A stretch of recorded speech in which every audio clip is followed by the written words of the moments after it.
Hello everyone, welcome to NEET 2025 series by Charu Sharma. आज हम करने वाले हैं लिविंग वर्ल्ड, जो कि क्लास 11th बोटनी का चैप्टर फर्स्ट है।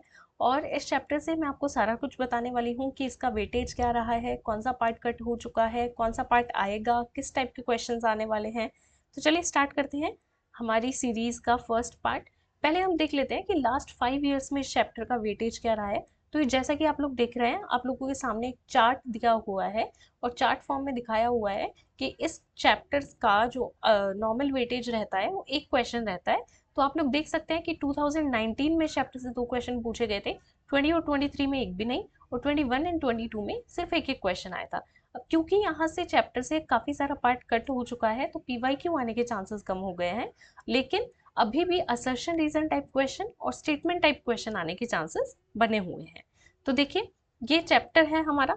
अब यहाँ देख लीजिए, व्हाट इज लिविंग जो है वो सबसे इम्पोर्टेंट यहाँ पे हमारा कॉन्सेप्ट रहेगा, क्योंकि व्हाट इज लिविंग जो स्टेटमेंट है वो न्यू एनसीईआरटी से कट नहीं हुआ है, बट इसके एक्सप्लेनेशन के लिए जो भी पॉइंट्स दिए हुए थे वो सारे ओल्ड एनसीईआरटी में दिए हुए थे, न्यू एनसीईआरटी से कम्प्लीटली कट हो चुका है। बायोडाइवर्सिटी हम पढ़ने वाले हैं, इसके बाद हम लोग टेक्सोनॉमी एंड सिस्टमेटिक्स पढ़ने वाले हैं, टेक्सोनॉमिक कैटेगरीज पढ़ने वाले हैं, और लास्ट में हम पढ़ेंगे टेक्सोनॉमिक हायरार्कीज। ठीक है, यहाँ जो मैंने रेड कलर से मार्क किया है टेक्सोनॉमिक एड्स, ये वाला जो टॉपिक है ये हमारा कट हो चुका है, और इसी से पहले काफी ज्यादा पीवाईक्यूज पूछे जाते थे। बट चलिए, अभी जितना पार्ट हमारा दिया हुआ है हम उसको करने वाले हैं। बेटा, व्हाट इज लिविंग डाउटफुल है यहाँ पे, क्योंकि उसका एक्सप्लेनेशन नहीं दिया हुआ है बट स्टेटमेंट अभी भी दिया हुआ है। तो इसको मैं आपको इस तरीके से बताने वाली हूँ कि अगर क्वेश्चन आ जाए तो आप इजिली अटेम्प्ट कर पाए। ठीक है, तो चलिए स्टार्ट करते हैं। तो सबसे पहले लिविंग क्या है। अब यहाँ देखिए, आपको दिख रहा होगा इस पिक्चर में कि कितने सारे टाइप के लिविंग ऑर्गेनिजम्स हम अपने आसपास देखते हैं, कितने सारे टाइप के इंसेक्ट्स देखते हैं, एनिमल्स देखते हैं, बर्ड्स देखते हैं। जो भी इतने सारे हमारी बायोडाइवर्सिटी है वो बहुत ज़्यादा है नंबर में, और बहुत सारे टाइप के हम लिविंग ऑर्गेनिजम्स देख पाते हैं। बट बात ये है एक्चुअली कि कौन सा ऐसा क्राइटेरिया है, या किस चीज़ के अकॉर्डिंग या किस फीचर के अकॉर्डिंग हम ये डिसाइड कर सकते हैं कि ये चीज़ लिविंग है या नॉन लिविंग। ये जानने के लिए हमें कुछ फीचर देखने होंगे। अब देखिए, वैसे तो लिविंग के बहुत सारे फीचर हम जानते हैं। फीचर क्या है, जैसे हम एक फीचर जानते हैं यहाँ पे ग्रोथ, जो कि लिविंग ऑर्गेनिज्म शो करते हैं। ठीक है, फिर एक फीचर हम जानते हैं रिप्रोडक्शन, ये भी लिविंग ऑर्गेनिज्म शो करते हैं। कॉन्शियसनेस, ठीक है, मेटाबॉलिज्म, और जो लास्ट हमारा फीचर है वो है सेल्यूलर ऑर्गेनाइजेशन। ये कुछ बेसिक फीचर मैंने यहाँ पे ले लिए हैं जिनके पीछे मेन लड़ाई है। इन फीचर्स को हमें देखना होगा कि इनमें से ऐसे कौन से फीचर्स हैं जो एग्जैक्टली और श्योरली हमें बता सकते हैं कि हाँ, यही फीचर ऐसा है जिसके अकॉर्डिंग हम डिसाइड कर सकते हैं कि whether the object is living और नॉन लिविंग। बट ये फीचर हम डिसाइड कैसे करेंगे, क्या क्राइटेरिया हम इनको देंगे कि जिसके अकॉर्डिंग डिसाइड हो पाए कि चीजें लिविंग है या नॉन लिविंग। तो देखिए, इन कैरेक्टर्स को हम एक क्राइटेरिया के अकॉर्डिंग जज करते हैं, और वो होता है डिफाइनिंग प्रॉपर्टी या फिर defining criteria.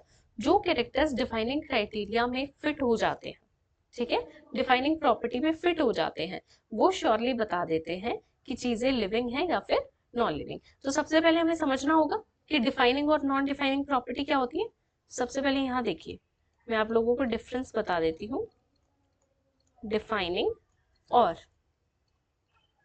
Non defining category में। अब डिफाइनिंग कैटेगरी के अंदर क्या होता है, डिफाइनिंग कैटेगरी वो होगी जिसके अंदर कोई भी एक्सेप्शन नहीं होगा। ठीक है, कोई एक्सेप्शन नहीं होगा, साथ ही ये सारे लिविंग में प्रेजेंट होगी, present in all living organisms. मतलब जिस प्रॉपर्टी को मैं बोल रही हूँ, मैं चेक कर रही हूँ, अगर वो डिफाइनिंग प्रॉपर्टी के अंडर आती है तो वो सारे लिविंग ऑर्गेनिजम्स में प्रेजेंट होनी चाहिए। अब यही सिर्फ फीचर नहीं है कि सारे लिविंग ऑर्गेनिजम्स में प्रेजेंट हो, साथ साथ ये सारे नॉन लिविंग ऑर्गेनिजम्स में एब्सेंट होनी चाहिए, absent in non living organisms. तो क्या फीचर है, क्या प्रॉपर्टी है डिफाइनिंग प्रॉपर्टी, जिसमें कोई भी एक्सेप्शन नहीं होता, जो सारे लिविंग ऑर्गेनिज्म में प्रेजेंट होने चाहिए और सारे नॉन लिविंग ऑर्गेनिजम्स में एब्सेंट होनी चाहिए। जबकि जो नॉन डिफाइनिंग प्रॉपर्टी है उसमें क्या है, उसमें कोई एक्सेप्शन भी हो सकता है, ठीक है, हो सकता है वो कुछ लिविंग ऑर्गेनिजम्स में प्रेजेंट ना हो, या ये भी हो सकता है वो कुछ नॉन लिविंग ऑर्गेनिजम्स में भी प्रेजेंट हो, है ना। तो चलिए सबसे पहला फीचर जो है हमारा, जो हमने लिखा है ग्रोथ, उसको हम देखते हैं कि क्या वो डिफाइनिंग प्रॉपर्टी के अंडर आता है या फिर नहीं आता। तो देखिए यहाँ पे मैंने जो लिखा है वो है ग्रोथ। अब ग्रोथ क्या होती है, यहाँ एक डायग्राम से मैंने आपको शो किया है कि ये मेरे पास एक सीड्स का जर्मिनेशन हो रहा है, एक सीड मैंने मिट्टी में डाला था, उसका जर्मिनेशन हो रहा है और धीरे धीरे इसकी ग्रोथ हो रही है ना। तो क्या ये लिविंग है या नॉन लिविंग है ना, क्या ये लिविंग है या फिर नॉन लिविंग है। बट उससे पहले मुझे ये देखना होगा कि ग्रोथ भी हमारे पास दो टाइप की होती है। पहली जो ग्रोथ है वो इंट्रिंसिक, इंट्रिंसिक ग्रोथ मतलब जो ग्रोथ बॉडी के अंदर से होती है। अब जो इंट्रिंसिक ग्रोथ होती है ना, उसको पहचानने के दो तरीके हैं कि या तो सेल का साइज इंक्रीज हो या फिर सेल का नंबर इंक्रीज हो। अगर दोनों में से कुछ भी हो रहा है, दोनों में से कुछ भी हो रहा है, तो वो इंट्रिंसिक ग्रोथ का पार्ट बन जाता है, ठीक है। जबकि एक्सट्रिंसिक ग्रोथ में हमें विजिबल होता है सिर्फ क्या, इंक्रीज इन बॉडी मास, यानी कि बॉडी मास अगर इंक्रीज होगा तो हमें विजिबल होगा कि एक्सट्रिंसिक ग्रोथ हो रही है।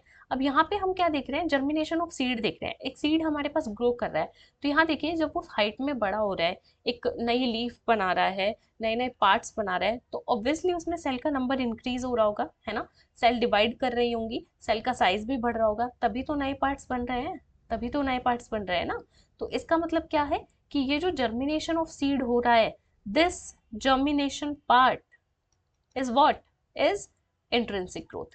बट क्या हमें बाहर से विजिबल है, हाँ जी विजिबल है, विजिबल है ना, कि ये हमें बाहर से साइज में हाइट में बड़ा होता दिखाई दे रहा है, तो एक्सट्रिंसिक ग्रोथ भी हो रही है यहाँ पे। अब देखिए एक्सट्रिंसिक ग्रोथ और इंट्रिंसिक ग्रोथ के बीच का डिफरेंस तो हमने समझ लिया है, ये तो हमें अच्छे से समझ आ गया है कि इंट्रिंसिक ग्रोथ में हमें क्या दिखता है और एक्सट्रिंसिक में क्या दिखता है। बट ये देखिए आप कि ग्रोथ सिर्फ लिविंग ऑर्गेनिज्म में ही होती है क्या। यहाँ मैं अगर आपके सामने एक माउंटेन ले लूँ, ये मेरे पास एक माउंटेन है ना, और मान लीजिए कि कुछ दिन इस माउंटेन पे क्या हो जाता है, स्नोफॉल हो जाता है ना, और स्नोफॉल होने के बाद इस माउंटेन का साइज इतना हो गया, ये क्या है, आफ्टर स्नोफॉल, स्नोफॉल होने के बाद माउंटेन का साइज इतना हो गया, तो यहाँ माउंटेन का साइज बढ़ गया ना, यहाँ माउंटेन का साइज बढ़ गया। पर क्या माउंटेन अंदर से ग्रो किया, क्या माउंटेन के अंदर से कुछ ग्रोथ हुई है, नहीं, माउंटेन के अंदर से कुछ ग्रोथ नहीं हुई, सिर्फ और सिर्फ क्या हुआ है, deposition of material, deposition of material, बाहर से कुछ मटेरियल डिपॉजिट हुआ है जिसकी वजह से ये सब बाहरी ग्रोथ शो कर रहा है। अब क्या इसका बॉडी मास इंक्रीज हुआ है, हाँ जी। पहले अगर मैं पूरे माउंटेन को उठाती तो वो शायद अभी के कंपैरिजन में थोड़ा कम वेट का होता, बट अभी वाला माउंटेन जब मैं उठाऊंगी तो उसका वेट या बॉडी मास कुछ ना कुछ ज्यादा होगा, ठीक है। तो एक्सट्रिंसिक ग्रोथ जो है बेटा वो नॉन लिविंग भी शो करते हैं, बट इंट्रिंसिक ग्रोथ सिर्फ लिविंग शो करते हैं। तो it means, it simply means कि जो हमारे पास एक्सट्रिंसिक ग्रोथ है, एक्सट्रिंसिक ग्रोथ है, वो तो कैसी प्रॉपर्टी हो गई, नॉन डिफाइनिंग, क्योंकि वो तो नॉन लिविंग में भी प्रेजेंट है। और जबकि हमारे पास जो इंट्रिंसिक या फिर इंटरनल ग्रोथ है, वो कैसी प्रॉपर्टी हो गई, डिफाइनिंग, बिकॉज उसमें कोई भी एक्सेप्शन नहीं है, वो सारे लिविंग ऑर्गेनिजम्स में प्रेजेंट होती है और सारे नॉन लिविंग में नहीं होती, ठीक है। चलिए नेक्स्ट प्रॉपर्टी पे मूव करते हैं। नेक्स्ट प्रॉपर्टी हमने ली थी रिप्रोडक्शन। अब हमें रिप्रोडक्शन का भी सेम चेक करना होगा कि डिफाइनिंग है या नहीं। तो रिप्रोडक्शन देखिए बेटा, रिप्रोडक्शन मतलब क्या होता है, अपने ही जैसे बच्चे को जन्म देना, है ना। इंसान इंसान के बच्चे को जन्म देता है, डॉग डॉग के बच्चे को जन्म देता है, ऐसा तो होता नहीं डॉग बिल्ली को जन्म दे रहा है या बिल्ली कुत्ते को जन्म दे रही है, इस तरह से तो नहीं होता है। तो रिप्रोडक्शन क्या होता है, सेम ही तरह के इंडिविजुअल को जन्म देना। अब यहाँ रिप्रोडक्शन में आप देखिए, क्या सारे लिविंग ऑर्गेनिजम्स में रिप्रोडक्शन होता है, चलिए माना कि नॉन लिविंग में तो रिप्रोडक्शन नहीं होता, बट क्या सारे लिविंग में होता है, नहीं, नहीं होता। मेरे पास यहाँ पे कुछ एक्सेप्शंस है, मेरे पास यहाँ पे कुछ एक्सेप्शंस है, और वो एक्सेप्शन क्या है, जैसे mule, worker bee, honey bee में जो वर्कर बी होती है वो, कुछ स्टेराइल कपल्स, मान लीजिए किसी को डाउन सिंड्रोम है, किसी को क्लीन फेल्टर सिंड्रोम है, तो ऐसे जो स्टेराइल कपल्स होते हैं वो भी किसके क्या है, एक्सेप्शन है किसका, रिप्रोडक्शन का। तो बेटा एक्सेप्शन जिसमें हो जाए वो डिफाइनिंग प्रॉपर्टी नहीं हो सकती।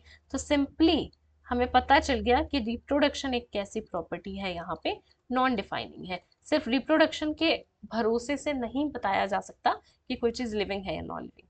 थर्ड प्रॉपर्टी हमने जो ली थी वो हमारे पास क्या थी? थर्ड प्रॉपर्टी हम यहाँ देखने वाले हैं, हमारे पास थर्ड प्रॉपर्टी थी कॉन्शियसनेस। कौन सी? कॉन्शियसनेस। अब कॉन्शियसनेस क्या होता है सिंपली समझिए। कॉन्शियसनेस मतलब होता है अपनी सराउंडिंग को अपनी सराउंडिंग के स्टिमुलस का रिप्लाई देना। मान लीजिए मुझे किसी ने चाटा मारा तो मुझे दर्द होगा, मैं चिल्लाऊंगी, मुझे गुस्सा आएगा, ठीक है। या फिर मान लीजिए मेरा हाथ किसी गर्म पैन को टच हुआ तो मैं फटाक से अपना हाथ हटा लूंगी, है ना। अगर मुझे नींद आ रही है तो मैं सो जाऊंगी, मुझे ठंड लग रही है तो मैं वैसा रिएक्ट करूंगी, गर्मी लग रही है तो मुझे स्वेटिंग होगी।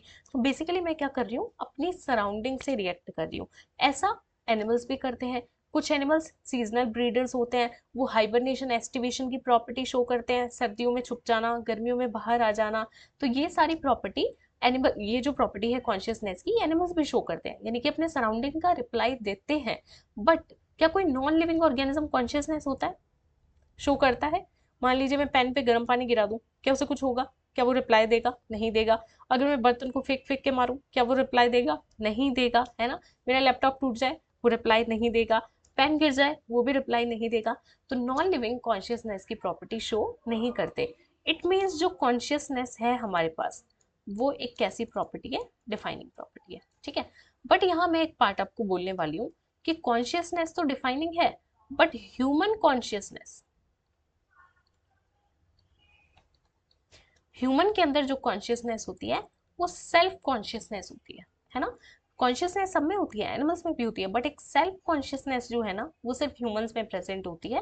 तो मतलब ज्यादा सोच समझ के किसी चीज का फैसला लेना, सोच समझ के सारे काम करना, ऐसा एनिमल्स नहीं कर सकते, उनका नर्वस सिस्टम उतना डेवलप नहीं है। तो सेल्फ कॉन्शियसनेस ह्यूमंस में है। इसलिए मैं ये बोल सकती हूँ कि सेल्फ कॉन्शियसनेस एक कैसी प्रॉपर्टी है? नॉन डिफाइनिंग, बिकॉज वो बाकी लिविंग ऑर्गेनिज्म में प्रेजेंट नहीं है। चलिए अब मेटाबॉलिज्म देखते हैं। मेटाबॉलिज्म में बेटा क्या होता है, आपके शरीर में जो भी रिएक्शंस होती हैं वो मेटाबॉलिज्म में आती है।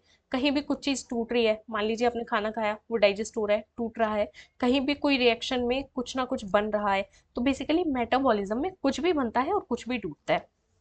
तो वो जो रिएक्शंस है वो किसके अंडर आती है? मेटाबॉलिज्म के अंदर आती है। अब क्या हो रहा है यहाँ पे मेटाबॉलिज्म में, क्या नॉन लिविंग ऑर्गेनिजम्स जो हैं वो मेटाबॉलिज्म शो करते हैं? बताइए, क्या non living organism metabolism show करते हैं? क्या आप ऐसे देखते हैं नॉन लिविंग के अंदर कोई रिएक्शन हो गई, कुछ टूट गया, कुछ फूट गया, कुछ नया बन रहा है? नहीं, नॉन लिविंग तो जैसे हैं वैसे ही रहते हैं, है ना। तो यहाँ पे जो मेटाबॉलिज्म प्रॉपर्टी है वो भी किसकी प्रॉपर्टी है? डिफाइनिंग प्रॉपर्टी है। उसके अकॉर्डिंग हम डिसाइड कर सकते हैं कि ऑर्गेनिज्म जो है वो लिविंग है या फिर नॉन लिविंग। अब लास्ट में हम देख लेते हैं क्या, सेलुलर ऑर्गेनाइजेशन। सेलुलर ऑर्गेनाइजेशन मतलब क्या होता है बेटा, कि कोई भी ऑर्गेनिज्म किस लेवल पे सेल्स का बना हुआ है, वो सिर्फ सेल का बना है, वो टिश्यू का बना है, या फिर वो ऑर्गन का बना है, या फिर उसमें ऑर्गन सिस्टम प्रेजेंट है। तो आप लोगों ने 9th क्लास में एक थ्योरी पढ़ी होगी, सेल थ्योरी, और उसके अकॉर्डिंग आपने एक चीज जरूर सुनी होगी, और वो एक चीज क्या है कि all living organisms are made up of cell and its products. सारे लिविंग ऑर्गेनिज्म किसके बने हैं? सेल के बने हैं। क्या कोई भी लिविंग ऑर्गेनिज्म बिना सेल के एग्जिस्ट करता है? नहीं। जो प्रॉपरली लिविंग ऑर्गेनिज्म होते हैं वो बिना सेल के एग्जिस्ट नहीं करते हैं।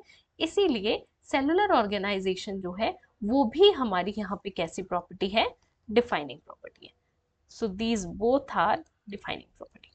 अब आप समझ गए डिफाइनिंग क्राइटेरिया कौन कौन से हैं? कॉन्शियसनेस है, मेटाबॉलिज्म है, सेलुलर ऑर्गेनाइजेशन है, और इंट्रिंसिक ग्रोथ है। एक्सट्रिंसिक ग्रोथ और रिप्रोडक्शन डिफाइनिंग क्राइटेरिया में नहीं आते। बस इतना काफी है, इतना बहुत है आप लोगों को ये समझने के लिए कि व्हाट इज लिविंग से अगर कुछ भी आ जाता है तो आप इजीली अटेम्प्ट कर पाएंगे, आपको कोई प्रॉब्लम नहीं आएगी। अगर अब भी आपको कोई प्रॉब्लम है तो आप मुझसे कमेंट सेक्शन में पूछ सकते हैं, या फिर मेरे इंस्टा पर मुझे कांटेक्ट कर सकते हैं। मैं इंस्टा चैनल का लिंक आप लोगों को वीडियो के डिस्क्रिप्शन में दे दूंगी, और टेलीग्राम चैनल का लिंक भी दे दूंगी, वहां पे आप लोग फॉलो कर लीजिएगा, आपको ये पीपीटी और नोट्स वहां पे मिल जाएंगे, ठीक है। अब चलिए नेक्स्ट हमारा टॉपिक देखते हैं। नेक्स्ट हमारा टॉपिक जो है वो है बायोडाइवर्सिटी। अब बायोडाइवर्सिटी हमारे पास क्या होता है बेटा? बायो मतलब है, जानते ही आप बायोलॉजी पढ़ रहे हैं, बायो मतलब होता है लिविंग, है ना। And diversity is variety. अब वेराइटी से मतलब क्या है? वेराइटी से क्या मतलब है? वैरायटी से मतलब ये है बेटा, मेरे पास कितने टाइप के कपड़े हैं वो मेरे कपड़ों की वैरायटी है, मेरे घर में कितने टाइप के बर्तन हैं वो मेरे बर्तनों की वैरायटी है, किस किस टाइप का फर्नीचर मेरे घर में लगा हुआ है वो मेरे फर्नीचर की वैरायटी है। तो बेसिकली डिफरेंट टाइप के चीजें जो हमारे पास प्रेजेंट होती है वो वैरायटी होती है ना। लेकिन यहाँ पे हम बात कर रहे हैं किसकी, लिविंग की वैरायटी की। तो लिविंग की वैरायटी हम किस लेवल पे चेक करते हैं, स्पीशीज लेवल पे। ये क्वेश्चन आया हुआ है बेटा, पहले ये क्वेश्चन आया हुआ है कि वैरायटी या फिर बायोडाइवर्सिटी किस लेवल पे चेक की जाती है, स्पीशीज लेवल पे चेक करते हैं। स्पीशीज मतलब क्या है कि हम ये देख सके कि कितने टाइप की स्पीशीज हमारे अर्थ पे प्रेजेंट है या एक एरिया में प्रेजेंट है। मान लीजिए मैं बोलूं कि मेरे एरिया में लेब्राडॉग भी है, मेरे एरिया में पमेलियन डॉग भी है, ठीक है। मेरे एरिया में और कोई वैरायटी आप मान लीजिए बुल फाइटर मान लीजिए, कुछ भी मान लीजिए। तो मेरे एरिया में कुछ 3-4 टाइप के डॉग हैं, 3-4 टाइप के डॉग हैं। तो बेसिकली वो 3-4 क्या है, स्पीशीज है। 3-4 क्या है, वो स्पीशीज है। तो 3-4 टाइप की स्पीशीज मेरे एरिया में एग्जिस्ट कर रही है। अब हम यहाँ पे बायोडाइवर्सिटी किसकी देख रहे हैं, पूरी अर्थ पे देख रहे हैं। तो अर्थ पे मेरे पास जितनी भी वैरायटी के, यहाँ पे हमें नंबर नहीं काउंट करना होता है बेटा। मैं ये नहीं काउंट करूंगी कि मेरे एरिया में कितने लेब्राडोर है, नहीं। मुझे ये देखना है कि मेरे एरिया में हाँ लेब्राडॉग है और फिर दूसरी वैरायटी का डॉग भी है। तो बेसिकली हमें ये देखना है कि हमारी अर्थ पे कितने टाइप की वैरायटी के ऑर्गेनिजम्स प्रेजेंट हैं, वो हमारी बायोडाइवर्सिटी है। अकॉर्डिंग टू अर्नेस्ट मेयर जो हमारे साइंटिस्ट हैं, उनके अकॉर्डिंग लगभग 7 मिलियन स्पीशीज हमारी अर्थ पे प्रेजेंट है। 7 मिलियन स्पीशीज हमारी अर्थ पे प्रेजेंट है, जिनमें से आपको कोई आइडिया है कितनी डिस्कवर हो चुकी हैं, जिनमें से 1.7 टू 1.8 मिलियन स्पीशीज डिस्कवर्ड हैं। डिस्कवर्ड मतलब इनको तो हम पहचान के नाम देके रजिस्टर में ऐड कर चुके हैं, इनका तो नामकरण हो चुका है। 1.7 टू 1.8 मिलियन का मतलब है 17 से 18 लाख स्पीशीज। 17 से 18 लाख स्पीशीज ऐसी हैं जिनको हम डिस्कवर कर चुके हैं। इतनी वैरायटी ऑफ ऑर्गेनिजम्स हम डिस्कवर कर चुके हैं और उनको रजिस्टर कर चुके हैं। बट आप देख रहे हैं जितने डिस्कवर हो चुके हैं उससे ज्यादा नंबर किसका है, अनडिस्कवर्ड का। अभी भी बहुत सारे ऑर्गेनिज्म डिस्कवर होने बाकी हैं। तो ये था हमारा किसका, वैरायटी का कॉन्सेप्ट। एक चीज और बेटा, यहाँ हमें ये देखना है कि हम स्पीशीज किसको कहते हैं। आप पर्टिकुलर स्पीशीज किसको बोलेंगे, स्पीशीज आपको वो बोलेंगे जिसके ऑर्गेनिजम्स आपस में इंटरब्रीड कर सके, है ना। मान लीजिए यहाँ पे लेब्रा डॉग है ना, और ये लेब्रा डॉग के साथ ही क्या कर पा रहा है, इसके जो मेंबर्स है आपस में वो ब्रीडिंग कर पा रहे हैं, इंटरब्रीड कर सके। इनका जियोग्राफिकल एरिया भी ऑलमोस्ट क्या होता है, सेम होता है, ठीक है। तो वो मेंबर्स किस में आते हैं, स्पीशीज में आते हैं। अभी के लिए आप इतना समझिए, स्पीशीज को आपको बाद में डिटेल से समझना है, अभी एक बार के लिए आप इतना समझ लीजिए। तो आई थिंक आप वेराइटी ऑफ स्पीशीज को आराम से रिलेट कर पा रहे होंगे, और ये आपको कुछ आइडिया मिल गया होगा किसका, बायोडाइवर्सिटी का, है ना।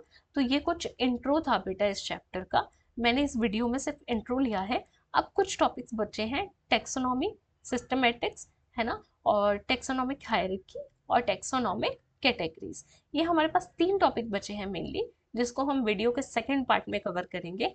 और अब से आपको इस चैनल पे हर चैप्टर की वीडियो मिलने वाली है। तो सबसे पहले चैनल को सब्सक्राइब कर दीजिए ताकि आपके पास नोटिफिकेशन आ जाए, और जब भी आपको जिस भी चैप्टर का वीडियो देखना हो वो आपको मिल जाए।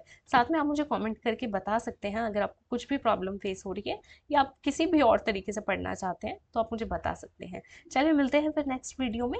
नेक्स्ट वीडियो में मैं इस चैप्टर का मेन पार्ट लेकर आऊंगी, जो कि बिल्कुल भी कट नहीं हुआ है और जहाँ से क्वेश्चन आने के चांसेस हैं। तो 3 टॉपिक बचे हैं हमारे, वो हम नेक्स्ट वीडियो में कवर करके इस चैप्टर को कंप्लीट कर देंगे। चलिए बच्चों मिलते हैं, take care, bye bye, all the best.